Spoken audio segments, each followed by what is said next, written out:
Ladies and gentlemen, the world is changing, and in fact, the world is just a little bit out of whack today. The fastest growing economy in the capitalist world happens to be a communist one. Iceland, the country with the highest standard of living, according to the UN, is now bankrupt. And of course, New Zealand was the only country not to lose a single game in last year's World Cup. On the demographic front, not everything is as it used to be either, in fact. Who used to think that Gen Ys were weird? Okay, you're all Gen Ys. Thank you for your honesty and integrity. But Gen Z, born between 1994 and 2010, amongst this generational cohort, more 2 to 5-year-olds in the Western world now know how to tie their shoelaces than know how to actually play Angry Birds on their iPhones. I should reverse that, in fact. So more 2 to 5-year-olds in the Western world now know how to play Angry Birds on their iPhones than know how to actually tie their shoelaces. In Australia, on the demographic front, not everything is as it used to be either. In fact, 45% of Australian males now moisturise. Yeah? Tool shed ownership in Australia is down 20% over the last 10 years. And today, 12.4% of all Australian males will belly dance given a perfect excuse to do so. Things are changing very rapidly. Who's very comfortable with all of this change? Who loves change? Yeah, a few of you. Fantastic. Who hates change?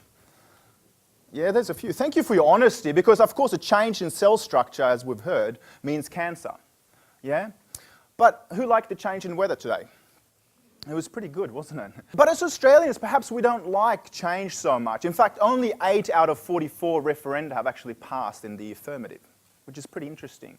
And that's what we're kind of here to talk about, this fact that change doesn't really care whether you like it or not. In fact, it happens without our permission, doesn't it, Ian? Change happens around us constantly. I mean, we can reminisce about the good old days when a blackberry was just a fruit, right? Things were just a bit simpler back then.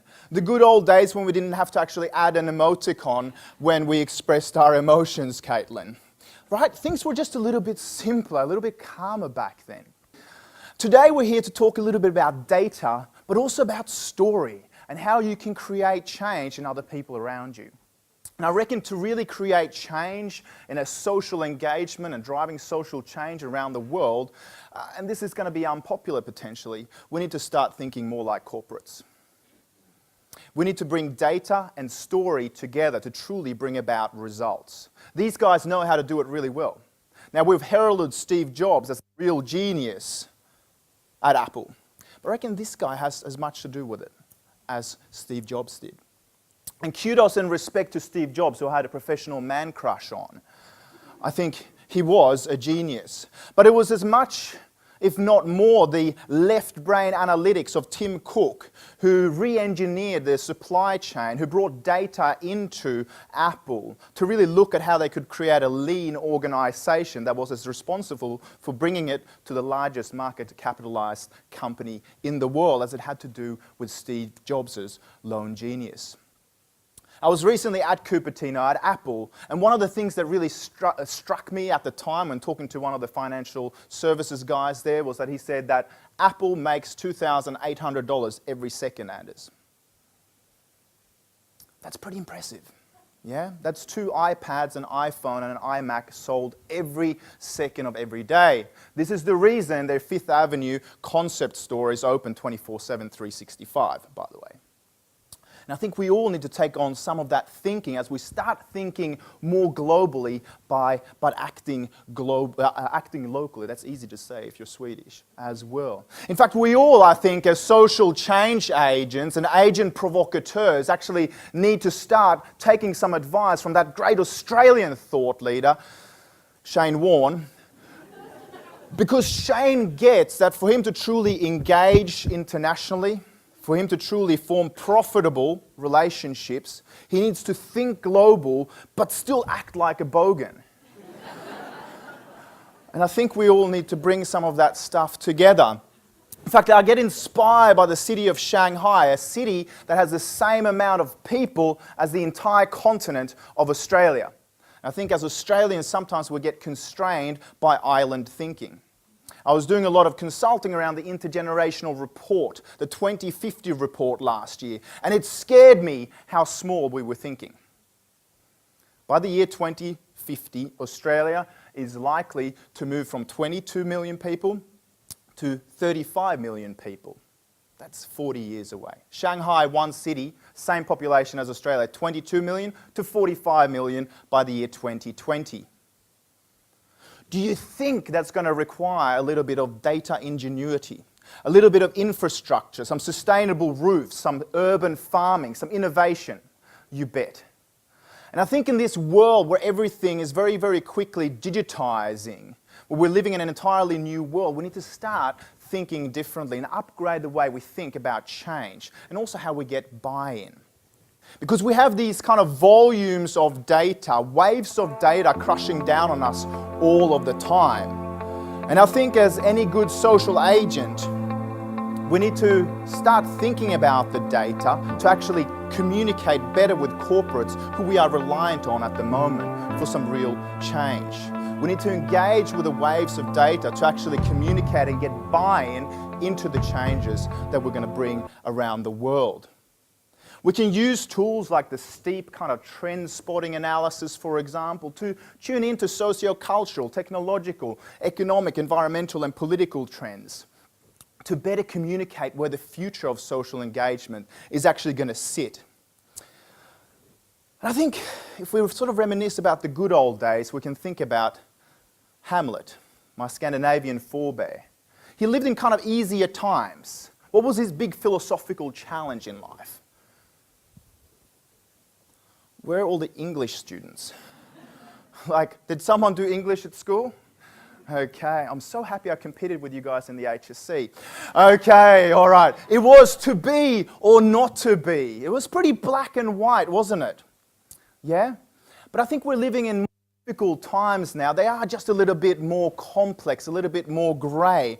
And I think we're living in that intersection where kind of data and story is coming together. The kind of financial analysis of Tim Cook, but also the creative genius of Steve Jobs. And I think we need to look left and also right to see how we're going to proceed. In fact, all of the answers to your problems lie inside your brains.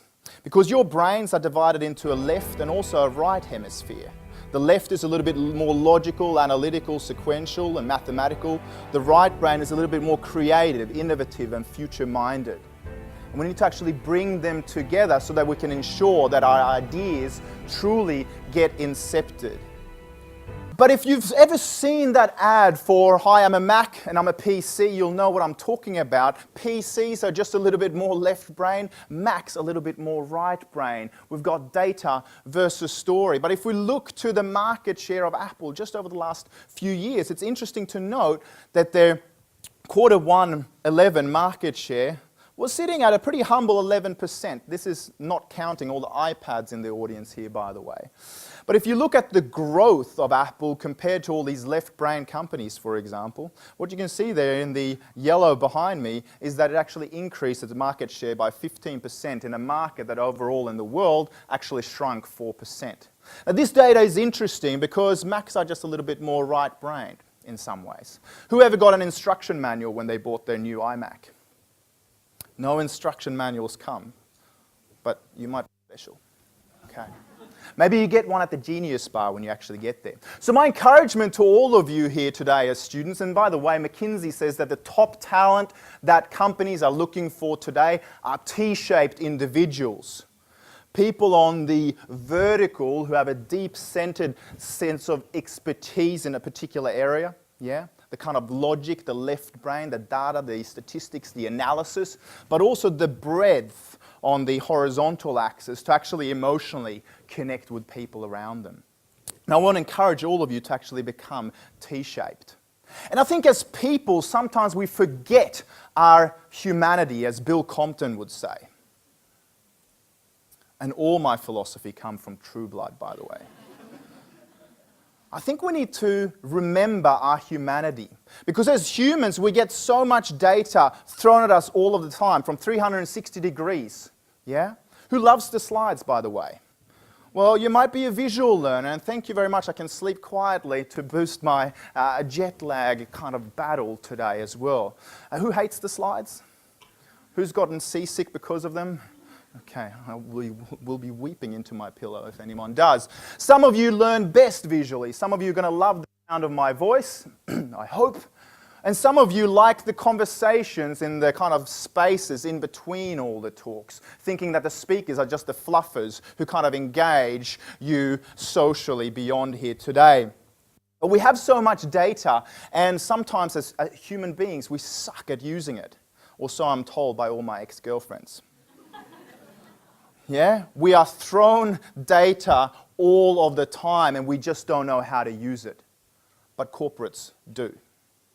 We're living in a new environment of big data right now, which is enabling corporations to communicate in a more tailored fashion with you than I am. And as human beings, I think we need to take back some of that power and actually be inspired by corporations' ability to use big data to tailor our communications better. The data deluge in which we now live means that organizations like Zynga, and some of you will be using their games online socially every day, are now generating 5 terabytes of data every day about their social consumers' habits. Who's ever received a bill from Google? Yeah? We're paying them every day by telling them about our behaviors so they can better tailor, persuade and manipulate you. Interesting new times, isn't it? I think data wants to be social in many ways. Data wants to be set free. And I think we need to socially analyze data to better communicate what your organizations are trying to do. Data is less about ones and zeros today and more about story, but it's when the two come together that you can truly make an impact in the world. According to Facebook, I'm a Brooklyn Jew. Sometimes they get it wrong, right? What business is Facebook really in? Data mining, absolutely. So they can tailor ads to us. Now they think I'm a Brooklyn Jew, and even though I have Jewish family, I'm not technically Jewish. I wish I was sometimes. But I spend a lot of time in Brooklyn in New York. I have Jewish family from the Bronx, and I also spend a lot of time in Israel. Now I upload photos on Facebook, doing status updates from Israel or Brooklyn, and I happen to like Brooklyn beer. Now, Facebook hasn't nailed my advertisements about reading the Torah or going on religious tours to Israel quite yet, although it sounds interesting. But we're getting more and more closer to kind of this data mining revolution of tailored communications. On websites like brandkarma.com, the brand karma of various companies are being displayed. This is based on the algorithms and the data mining of social conversations through social analytics online. And the more green and yellow your brand karma flower, the better your organization is perceived out in the Twitter sphere. Interesting new times. The most trusted brands in mobile payments at the moment are companies who understand how to use this data to tell a better story that is truly aligned with their consumers' interests. MasterCard, Visa, American Express, not a single one of them happens to be a bank. Now, I've just come back from Amsterdam working with ABN AMRO on future-proofing and scenario planning their future as a bank. The future of the bank is as a data miner, not in accounts. Interesting new times. And I think we all need to realise that we're kind of more high maintenance now. In fact, the great Australian thought leaders and management gurus, Kath and Kim, really nailed this. Because what do they say? Look at me, look at me, look at me, right? It's all about new communications. In fact, the golden rule is defunct today. No longer is it good enough to treat other people the way we want to be treated or communicate with them the way we want to be communicated with. We need to step up and actually communicate with people and treat them the way they want to be treated, which takes a bit of new thinking. The way we like to think is also the way we like to communicate. If you love numbers, start thinking with your heart. If you love your heart, start thinking in numbers. It's that easy. And I think because of this, what we're seeing is a shift from kind of demographic segmentation to psychographic. segmentation, the focus on attitudes, beliefs, and values. Because in Japan, more adults read Comic-Cons than children in the United States. We're all a bit wacky right now. The fastest growing segment on Facebook right now are 55 to 65-year-old women. In fact, there's a new t-shirt out in the marketplace which says, "I Facebooked your mum." We're all generational transvestites and a little bit weird. And we need to be communicated with in a psychographic fashion moving forward. This is my mother in Sweden. This photo was taken yesterday. The vest she's wearing, and it's coming back into fashion, I'm told, I was given as a gift when I was 17. Clearly I loved it. But I have this auntie who is not my favorite person in the family, who insists on giving me gifts every year. She never thinks about what I want. And as you can see, I make good use out of my presents. They get passed on in the family. And I think today, more so than ever, it's the thought that counts. But it's the thought about what our key stakeholders actually want, not what we want. We're not that far away from this world where more and more companies are moving into data mining. The LCD screens on the side of London buses are now connected up to GPS devices. So as the bus actually drives through Kensington, then takes a right turn into South Kensington, then goes forward into Notting Hill, they know that Julia Roberts is just a little bit more high maintenance than her neighbours down the road. And they shift the advertisements based on the psychographics in the area. And my question to all of you today is that when are we as people going to be better at communicating with people? Or are corporates going to do it? Thank you.